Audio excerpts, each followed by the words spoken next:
Selamat datang kembali di channel Dosen Mobil Bekas, tempat di mana kalian bisa ngobrol seputar bisnis, tips, dan serba-serbi mobil bekas. Pada kesempatan kali ini, saya ingin memaparkan dari sebuah laporan penjualan bisnis mobil bekas. Nah, di mana laporan ini adalah berfungsi buat teman-teman yang memang memiliki keterbatasan untuk membuat sebuah laporan, di mana namanya kita sebuah bisnis, jika kita mau level up sesuai dengan tangga bisnis mobil bekas yang kemarin saya share, di mana ketika memang penjualan atau stoknya sudah melebihi dari 10 unit, otomatis kita harus memiliki sebuah laporan penjualan. Tentunya laporan ini yang sifatnya bisa dipertanggungjawabkan. Kenapa? Karena namanya kita mau level up, tentunya laporan ini sifatnya adalah wajib. Di satu sisi memang sebagai bahan standarisasi bisnis, di mana semua bisnis pasti memiliki laporan penjualan ataupun laporan keuangan yang berfungsi untuk melakukan kontrol atau melakukan evaluasi dari bisnisnya tersebut. Nah, langsung saja kita langsung masuk ke topik pembahasan, yaitu laporan penjualan dari bisnis mobil bekas. Nah, bagi teman-teman mungkin yang mau belajar, silahkan disimak video ini sampai dengan akhir, karena memang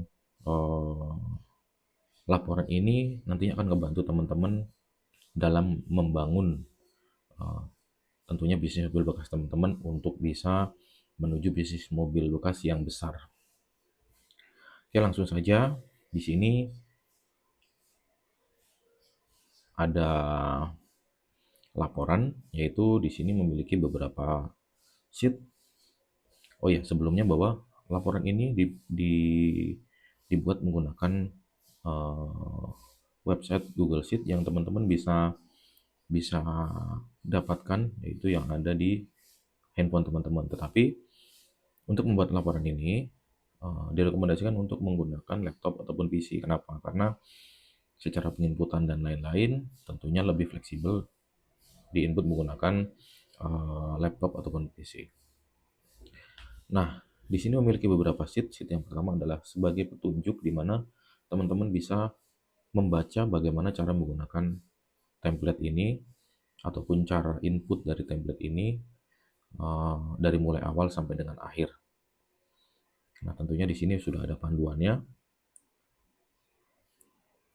Nah, ini untuk petunjuk. Nah, lalu kita coba geser langsung ke laporan. Nah, laporan ini adalah sifatnya otomatis, teman-teman. Jadi, laporan ini sifatnya untuk teman-teman bisa monitoring seberapa pergerakan dari penjualan teman-teman. Nah, ini sifatnya periode, sehingga teman-teman tinggal melakukan perubahan tergantung dari teman-teman mulai input di bulan apa. Contoh misalkan di bulan Juni, ya teman-teman bisa langsung ganti saja. Atau bulan Mei, teman-teman bisa langsung ganti. Nah, di dalam sheet laporan ini, di dalam halaman laporan ini, terdapat berbagai macam data yang bisa dianalisa, yaitu dari mulai total penjualan di bulan tersebut, lalu total pembelian, COGS, margin, nominal margin, dan persentase margin juga. Nah, di bawah juga ada berapa mobil terjual, dengan cara cash-nya berapa, kreditnya berapa, lalu turnover. Turnover ini adalah terhitung secara average total mobil yang terjual. Ini secara rata-rata berapa hari dari mulai mobil itu dibeli sampai dengan terjual. Nah, di bawah juga ada lebih lengkap lagi, yaitu data ringkasan penjualan harian. Nah, ini adalah berfungsi untuk melihat mobil apa saja yang hari ini sudah terjual. Lalu di sampingnya adalah berapa mobil terjual, total penjualannya berapa, sama seperti yang di atas, tetapi di sini sifatnya harian. Nah, teman-teman di sini juga bisa melihat dalam kurun waktu periode. Di sini teman-teman bisa merubah yang ingin teman-teman lihat itu di periode tanggal berapa sampai dengan tanggal berapa. Nah, hanya saja memang direkomendasikan bahwa periodenya ini bulatnya adalah 1 bulan, supaya untuk memonitoring pada periode tertentu ada berapa model mobil terjual dan berapa saja total unit yang terjual. Lalu yang di bawahnya ini adalah sales penjualannya. Sales penjualannya ini ada macam-macam, ada Instagram dan lain-lain. Nah, di bawah juga ada laporan harian pembelian. Jadi ketika teman-teman hari ini ada mobil yang terbeli atau mau ada belanja mobil, akan muncul di sini sebagai mobil terbeli. Ini dihitung secara harian. Nah, yang menarik lagi di sini ada yang namanya total stok. Jadi teman-teman cukup monitoring di sini berapa stok yang tersedia, yang statusnya rekondisi, yang statusnya terbooking, dan statusnya tersedia. Lalu yang sebelah kanan adalah kategori umur stok, di mana bisnis mobil bekas itu sehat atau tidaknya itu tergantung dari umur stoknya teman-teman. Semakin lama umur stok, ya tentunya secara kesehatan juga kurang bagus. Kenapa? Karena bagus atau tidaknya bisnis mobil bekas itu tergantung dari umur stoknya itu termaintain. Mungkin kalau di bisnis kecil itu maksimal ya 2 minggu itu sudah harus terjual. Nah, kenapa dibuat 3 kategori seperti ini? Karena di bawah 7 hari ini luar biasa, 8 sampai 15 hari ini normal, tapi di atas 16 hari ini sifatnya sudah mulai berhati-hati. Nah, di sini juga berfungsi untuk teman-teman bisa uh, menganalisa di mana kebanyakan stok dari teman-teman ini secara kategori kebanyakan berada di umur stok berapa. Nah, ini sebetulnya adalah dashboard utama di mana teman-teman tinggal melakukan monitor di sini dari semua aspek bisnis jual beli mobil bekas. Oke. Nah, sekarang pertanyaannya, laporan ringkasan yang ada di sini ini muncul dari mana? Nah, tentunya di sini adalah yang menjadi PR atau yang menjadi tugas dari teman-teman adalah bagaimana cara melakukan penginputan supaya semua data yang terintegrasi semua akan tampil di sini. Nah, dari sheet laporan cukup sampai di sini. Kita beranjak untuk ke sheet berikutnya, yaitu sheet data pembelian. Nah, ini adalah master dari semuanya. Jadi semua transaksi baik jual ataupun ibaratnya dari awal sampai akhir semuanya ada di sini. Nah, nantinya makanya di sini tidak hanya untuk di input tetapi juga di update. Nah, tapi teman-teman nggak perlu khawatir di mana penginputan ini sudah ada tandanya di mana yang warna kuning secara kolom. Ini teman-teman tidak perlu melakukan input karena ini sifatnya otomatis teman-teman. Jadi jangan pernah edit ataupun hapus yang ada di warna kuning. Teman-teman tinggal input yang ada di kolom berwarna hijau. Nah, ini kuning, teman-teman tidak perlu input karena ini sifatnya rumus semua. Memang lumayan banyak, tetapi ini sebetulnya sudah saya buat dengan sederhana. Kenapa? Karena untuk bisnis yang lebih besar lagi ini dibutuhkan penginputan data yang luar biasa banyak lagi. Jadi ini meskipun sebanyak ini masih tergolong adalah sederhana. Oke, langsung kita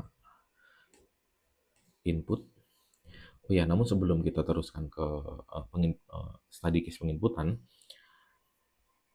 di sini mungkin saya perkenalkan dulu ada beberapa sheet lagi yang memang harus teman-teman ketahui, yaitu selain data pembelian, teman-teman juga harus melakukan penginputan di transaksi.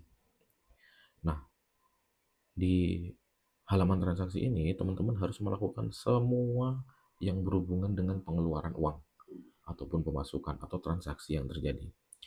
Nah, ini fungsinya buat apa? Supaya teman-teman juga mengetahui di mana transaksi yang terjadi ini apa aja yang sifatnya berhubungan dengan transaksi real yang baik itu pemasukan ataupun pengeluaran. Nah, transaksi real ini teman-teman juga harus bisa konsisten dan real time melakukan pencatatan supaya tidak ada transaksi yang terlewat. Nah, ini sangat berhubungan erat dengan data pembelian. Jadi, semua transaksi yang terjadi yang ada di sini harus sama dengan yang ada di data pembelian. Karena yang di data pembelian ini masih ada beberapa yang secara nominal itu adalah sifatnya baru estimasi. Kenapa? Karena memang ada beberapa case di mana transaksi itu tidak langsung terjadi. Contoh misalkan pembayaran ke vendor. Biasanya kalau untuk body repair itu kita akan melakukan pembayaran itu setelah ada tagihan dari bengkel body repair. Jadi ketika ada muncul tagihan tersebut, otomatis kita harus membayarkan. Nah, untuk angka realnya, teman-teman harus melakukan update yang ada di data pembelian.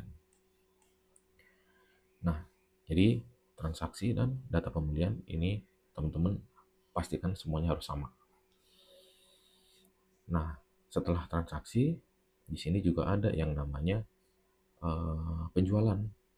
Tapi teman-teman tidak perlu khawatir bahwa halaman penjualan ini sifatnya hanya rekap data, di mana apa yang sudah di input dan diupdate di data pembelian itu secara otomatis ketika mobil itu sudah terjual otomatis akan ada di halaman penjualan. Jadi ini sifatnya hanya controlling dan monitoring aja. Teman-teman gak usah khawatir, ini sifatnya rumus dan otomatis. Jadi teman-teman ketika mau cek, oh mobil yang terjual apa aja, teman-teman tinggal lakukan pengecekan di sini. Nah, lalu juga ada yang namanya stok.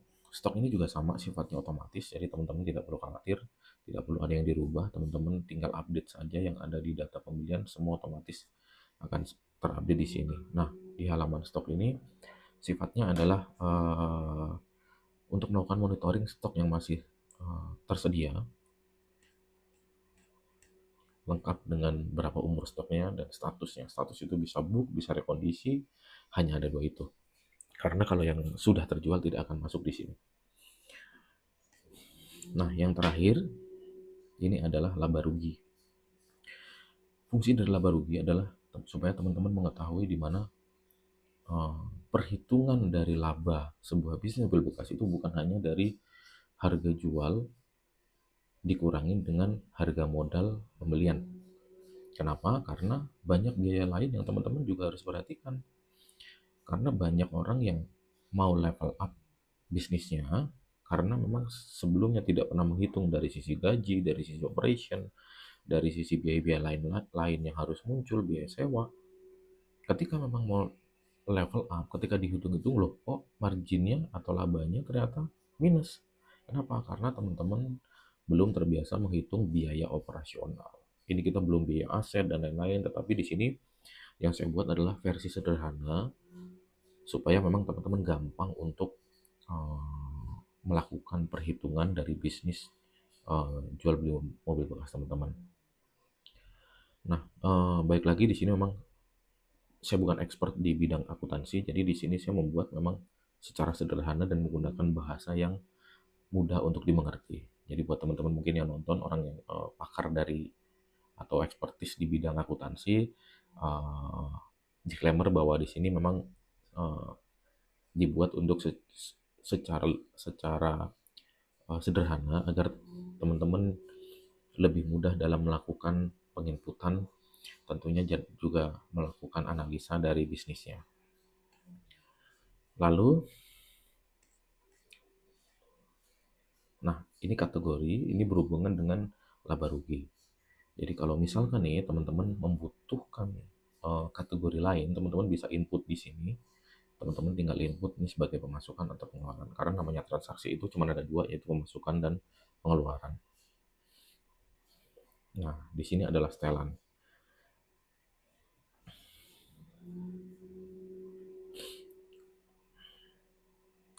Nah, setelan ini adalah berhubungan dengan sheet yang ada di atau halaman yang ada di data pembelian. Setelan ini buat apa? Buat input adalah data validasi atau pilihan data yang ada di data pembelian. Di sini teman-teman cukup update saja nama showroom teman-teman, tinggal diedit nama showroomnya apa aja, sisanya kalau tidak ada penambahan ya tidak perlu ditambah. Jadi cukup update yang ada di nama showroom. Ini semuanya akan berubah di semua halaman menjadi nama showroom teman-teman. Oke, lanjut ke part berikutnya. Kita coba study case untuk melakukan penginputan. Nah, yang pertama kita coba namanya sebuah bisnis adalah step pertama pastikan kita punya modal. Dimana tanpa modal juga kita tidak bisa melakukan sebuah bisnis, baik itu modal dari hutang ataupun dari pinjaman. Nah, tentunya teman-teman tinggalin. Step pertama yang harus dilakukan adalah melakukan penginputan modal awal yang teman-teman pakai untuk bisnis mobil bekas itu berapa. Tentunya ini adalah dengan kondisi bisnis ini baru mau berjalan. Jadi step pertama adalah melakukan penginputan modal. Misalkan contoh di hari ini. Hari ini itu di tanggal berapa? Yaitu di tanggal 27. Kategorinya apa? Yaitu modal. Terangannya adalah modal awal. Nah, modal ini kalau di akuntansi adalah sebagai pemasukan. Kita coba misalkan bahwa modal yang dipakai yang ada adalah di 1 miliar.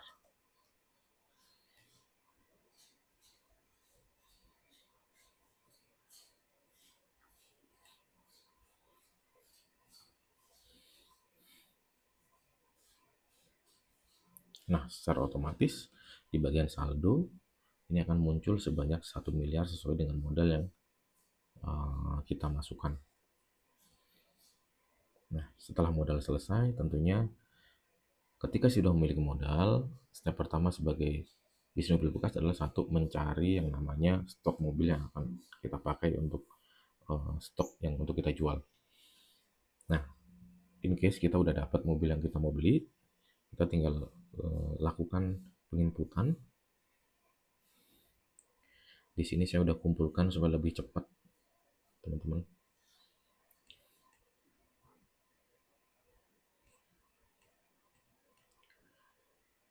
Kita coba yang ini.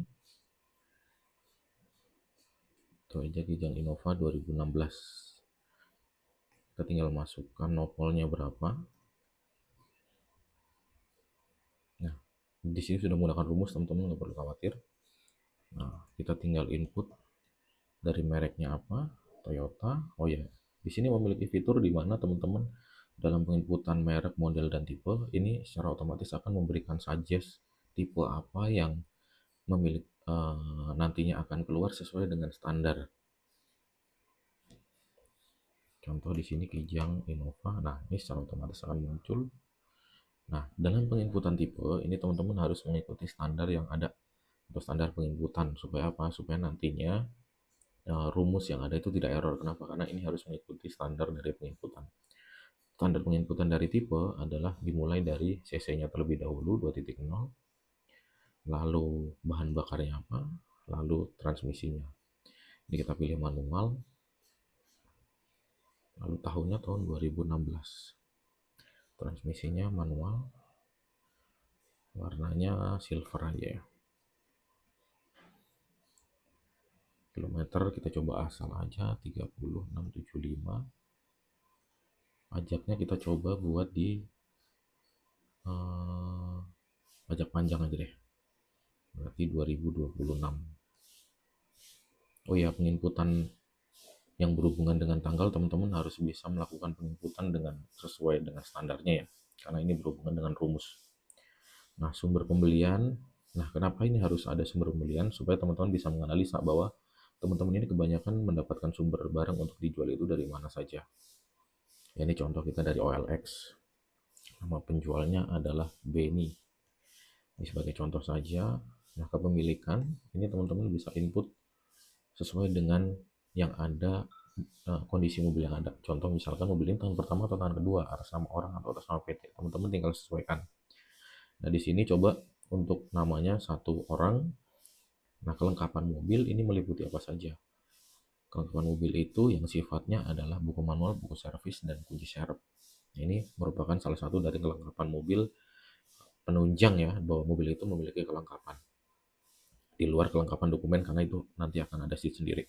Akan ada kolom sendiri. Nah, ini kita semuanya lengkap. Buku manual, buku servis, dan kunci serep. Ini bahasanya di persimpel. Nah, kelengkapan dokumennya apa saja? Nah, di sini sudah lengkap, teman-teman tinggal pilih. Contoh misalkan di sini adalah faktur, nik, dan blanko, tanggal lengkap. Tanggal pembelian nih, contoh kita beli di tanggal sekarang.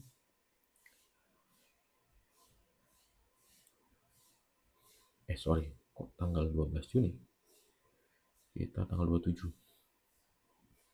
Harga beli berapa? Nah, harga beli ini adalah harga beli yang teman-teman bayarkan ke penjual mobil. Nah, misalkan harga belinya berapa?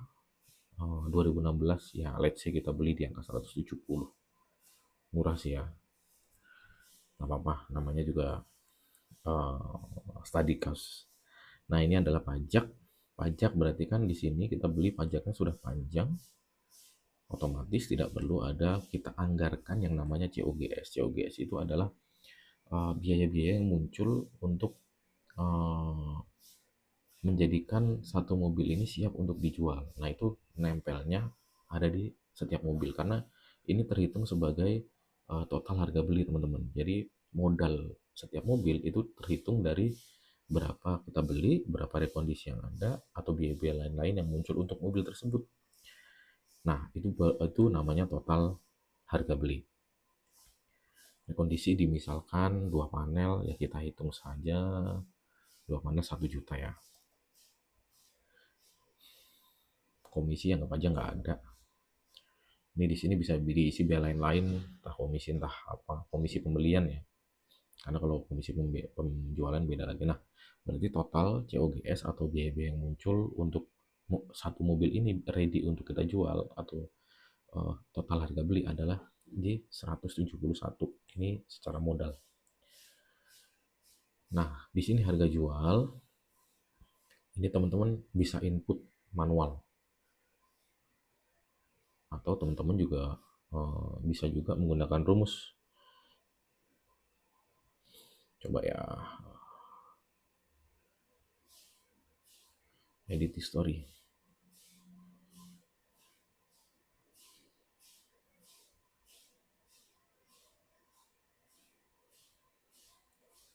Saya sempat membuatkan rumus, cuman rumus itu saya membuat otomatis bahwa dari total harga beli itu ditambahkan dengan 10%. Nah, ini kita coba ya. Tapi ini nantinya teman-teman input itu sesuai dengan harga real terjual ya. Karena di sini harga jual adalah baru sifatnya harga open price atau harga estimasi. Kenapa? Ya karena aktualnya belum tentu akan terjual dengan harga segitu. Oke, ini kita edit. Harusnya 4.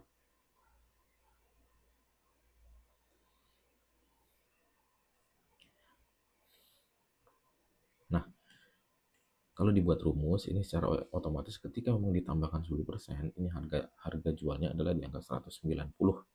Dan di sini sudah ada estimasi laba kotor berapa, yaitu di 19 juta, which is 11%. Harga jualnya adalah di setelah PPN, yaitu dikurangin dengan 1,1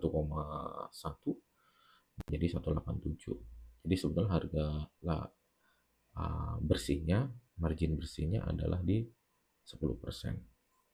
Nah, yang terakhir adalah statusnya apa? Statusnya misalkan mobil langsung direkondisi ya, kita rubah menjadi rekondisi.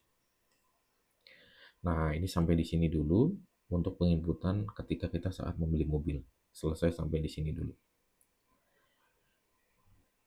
Nah, di sini secara otomatis ketika kita sudah melakukan penginputan pembelian, secara otomatis di bagian laporan stok sudah akan menampilkan data stok yang tersedia, yaitu 1,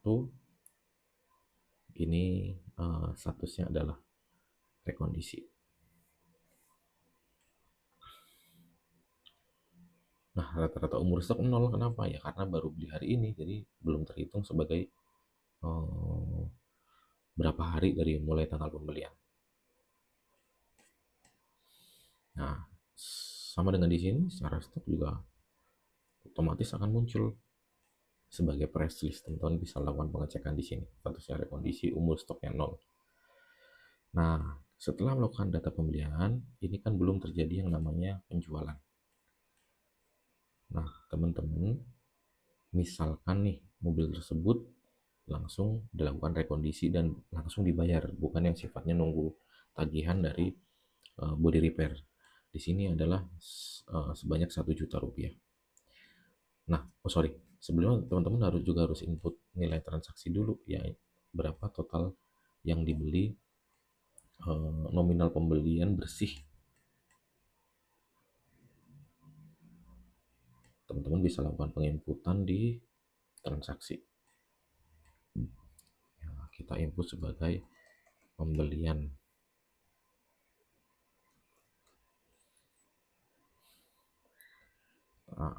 Tanggal jangan lupa, pembelian mobil. Di sini jangan sampai salah ya teman-teman. Nah, pembelian ini kategori transaksi ini adalah pengeluaran teman-teman, karena kita mengeluarkan uang untuk membeli mobil. Di sini berarti tadi kita beli seharga 170.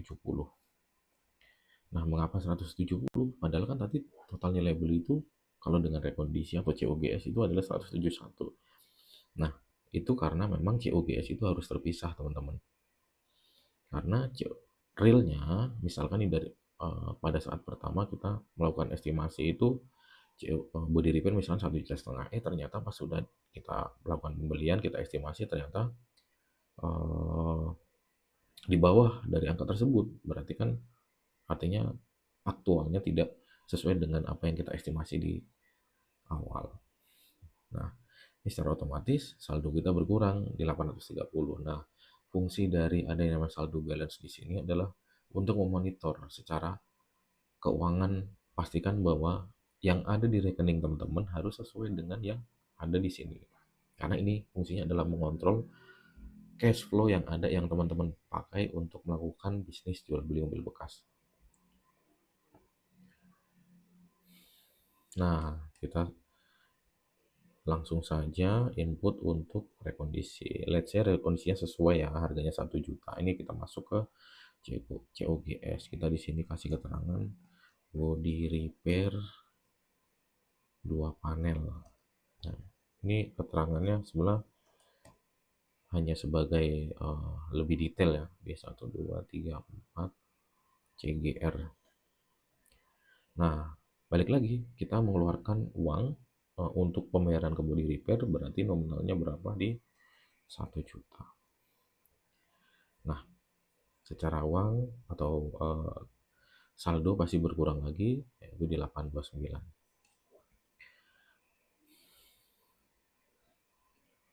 Nah, misalkan nih, ya kita baru mulai di bulan ini, tentunya setelah mobil itu ready, ya apa yang kita lakukan? Ya adalah dengan aktivitas penjualan. Cara aktivitas penjualannya adalah melalui iklan. Nah, kebetulan karena kita baru mulai, ya kita belum tahu, waduh kita harus iklan di mana. Ya udah akhirnya mungkin platform yang tersedia yang memang sudah terkenal bahwa itu untuk platform jual beli mobil bekas, yaitu adalah OLX. Tentunya OLX ini kan sifatnya adalah platform ya, jadi kita memerlukan paket di mana kita supaya kita bisa mengiklankan mobil kita di platform tersebut. Nah, sekarang kita karena kita belum punya, otomatis kita harus membeli sebuah paket dulu. Masuk ke bagian pemasaran, iklan OLX. Kita sebutnya paket aja deh, karena biasanya paket iklan OLX. Nah, berapa? Misalkan paketnya adalah 500.000. Nah, biasanya 500.000 ini kan biasanya tidak untuk satu mobil ya teman-teman. Nah, ini nantinya adalah sebagai cost di mana masuk ke cost operasional kita dalam melakukan aktivitas penjualan. Jadi 500.000 bukan berarti satu unit, ini nanti bisa dipakai untuk beberapa unit. Nah, contohnya, ya ini udah akhir bulan, ternyata memang teman-teman juga harus bayar gaji, atau mungkin kita coba transport aja deh. Misalkan ternyata di akhir bulan ini kita BBM dan bensin. BBM dan tol. Sebesar berapa? Kita coba. Misalkan 100.000. 1 juta kebanyakan. Nah, ini adalah biaya-biaya operasional ya teman-teman.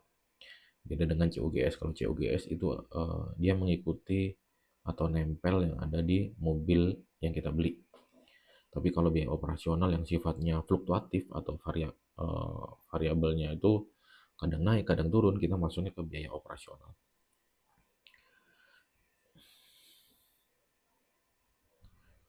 Lalu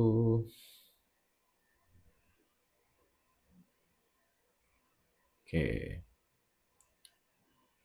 kita langsung study case bahwa mobil ini sold ya teman-teman. Nah, ini sebelum sold misalkan nih mobil itu H+1 sudah beres, yaitu statusnya tersedia. Akhirnya setelah kita iklan dan lain-lain, mobil itu nego dan akhirnya laku. Misalkan terjual di tanggal 30. Misalkan terjual di tanggal 30 ya. Kita coba terjualnya 29 aja deh. Tanggal 29. Nah, terjualnya itu dengan cash. Nah, di mana terjual? Karena kita tadi mengiklan dari OLX, kita di sini isi dengan channel yang kita pakai untuk jual itu adalah OLX. Nama pembeli adalah contoh misalkan Sari. Nah, di sini secara otomatis ketika tanggal terjual sudah terisi, turnover itu mengikuti berapa hari dari mulai mobil itu dibeli sampai dengan terjual. Nah, di sini secara prosesnya sudah selesai. Jadi dari mobil terbeli sampai dengan mobil terjual, datanya semuanya ada di sini. Oh ya, sorry. Contoh nih misalkan ini laku 190. Ternyata dari open harga 190 ada diskon atau negosiasi lah, akhirnya terjual di 185. Nah, teman-teman nggak masalah untuk harga jual ini, teman-teman bisa update manual karena rumus itu hanya sebagai panduan untuk melakukan setting harga jual, yaitu total harga beli ditambah dengan 10%. Nah, ketika di sini selesai, secara otomatis di laporan juga akan terupdate. Oh, belum terupdate. Oh, karena ini. Karena kita mulai di bulan Juni. Nah, di sini sudah terupdate. Total penjualan itu adalah berapa mobil laku. Ini baru satu mobil, jadi 185. Total pembelian ini sebetulnya hanya dipakai untuk melihat bahwa mobil ini total pembeliannya di harga berapa. Lalu COGS-nya 1 juta, sesuai dengan data yang kita input, margin itu di angka 14 juta atau 8,2%. Tentunya ini belum dipotong PPN ya teman-teman. Nah, mobil terjual 1, terjualnya cash, kreditnya 0, turnovernya 2. Jadi secara kesehatan ini sangat sehat karena 2 hari mobil sudah laku. Nah, total stok yang mobil yang bisa dijual itu ada 1. Stok mobil yang masih bisa dijual 1. Tersedia. Oh, sorry, kita tadi belum update statusnya terjual. Harusnya di sini ketika mau update ya langsung diupdate terjual. Nah, ini tadi yang saya bilang teman-teman juga harus melakukan update secara berkala. Ketika memang mobil itu statusnya sudah terjual, teman-teman harus melakukan update statusnya sudah terjual. Kenapa? Karena ini berhubungan dengan rumus atau laporan yang ada di depan. Nah, kita jadinya stoknya sudah habis karena kita beli 1, kita terjual 1. Nah, oh ini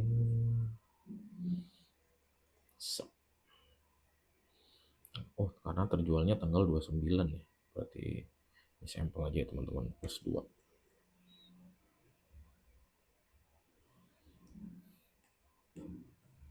Nah, di sini terlihat teman-teman.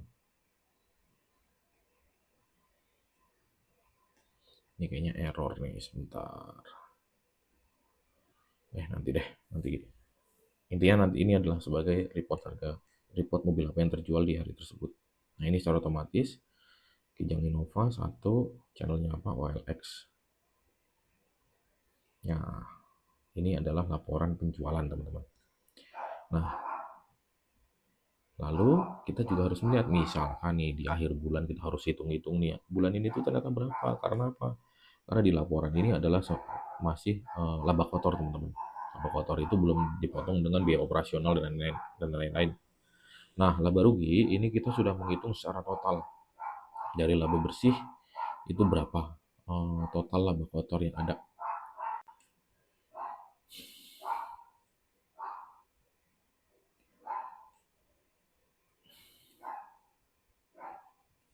Oh, ini kenapa masih selisih teman-teman? Nah, karena apa? Karena kita miss input di transaksi. Kan mobil itu sudah terjual. Jadi misalkan nih di tanggal 29 ada yang namanya penjualan mobil. Penjualan mobil, penjualan B1234 CGR. Nah, penjualan ini kalau di dalam akuntansi ini adalah pemasukan ya teman-teman. Kita input tadi lakunya 185. Nah, kita coba lihat di laba rugi. Nah, di sini sudah terinput di mana pada periode di bulan ini, Juni 2025, penjualan mobil itu 185. Nah, harga pokok penjualan itu adalah perhitungan yang tadi saya bilang, total modal dari satu mobil yang terjual. Jadi di sini laba kotornya 14 juta, apakah sama dengan di depan? Nah, tentunya sama. Ini pastikan harus sama ya teman-teman.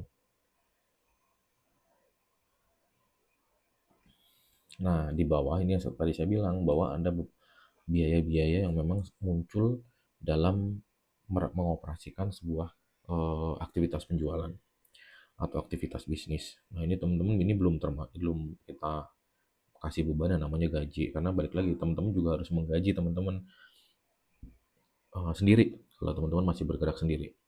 Nah, jangan sampai nih tidak ada perhitungan nih, gaji tersebut dimasukkan ke modal tapi tidak ada perhitungan.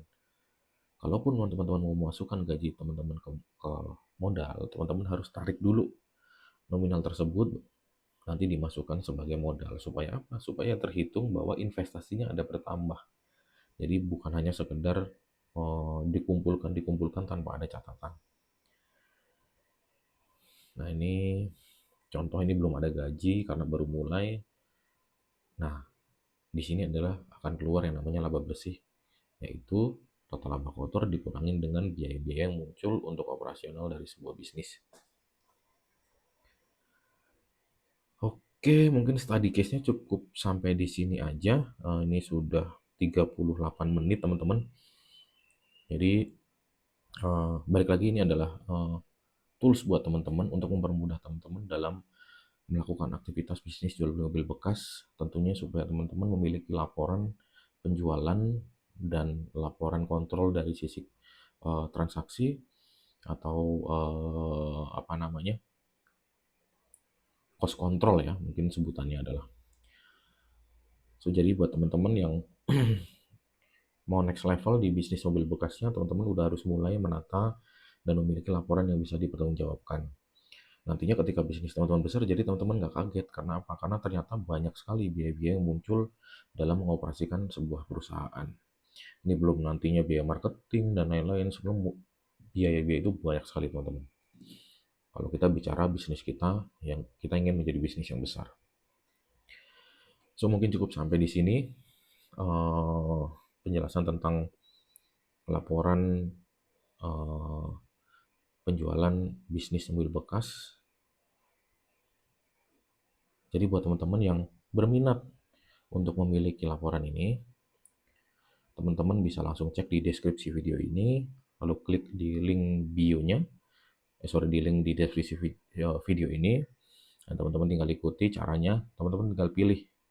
Nanti di situ juga ada beberapa, saya juga ada buku, ada beberapa buku yang memang teman-teman bisa pakai untuk teman-teman bisa pelajari buku tersebut.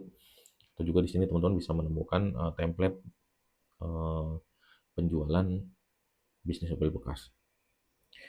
Ya, teman-teman pilih aja mana yang memang teman-teman butuhkan. Dan bila mana nanti ada pertanyaan, teman-teman bisa langsung DM di TikTok saya, yaitu di Dosen Mobil Bekas, atau mungkin nanti di kolom deskripsi akan saya cantumkan email dan nomor WhatsApp. Jadi teman-teman, ketika teman-teman ingin bertanya tentang template ini, atau teman-teman ingin bertanya, berkonsultasi tentang bisnis mobil bekas, ya teman-teman bisa langsung WA saya. Ya, mudah-mudahan nanti saya bisa langsung respon. Kenapa saya bilang seperti itu? Karena di weekdays, bahkan di weekend pun, karena memang saya adalah masih bekerja profesional di bidang mobil bekas. Jadi waktu saya agak terbatas ya teman-teman. Mungkin saya akan bisa respon di malam hari, eh, tapi jangan khawatir, pasti akan saya respon. Ya, tapi mungkin lebih sabar aja. So mungkin sampai jumpa di materi-materi tentang bisnis mobil bekas berikutnya.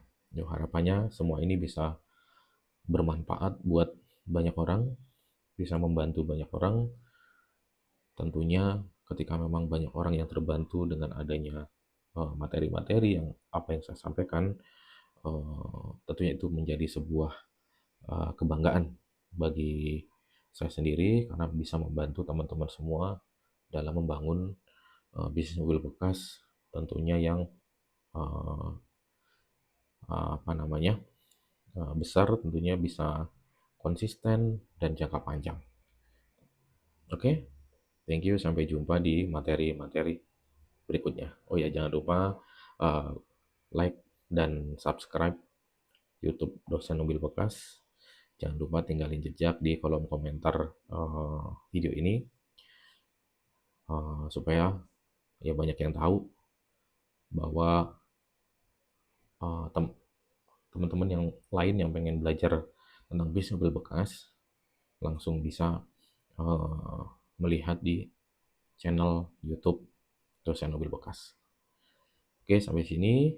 Thank you. Semoga bisa bermanfaat buat banyak orang. Thank you.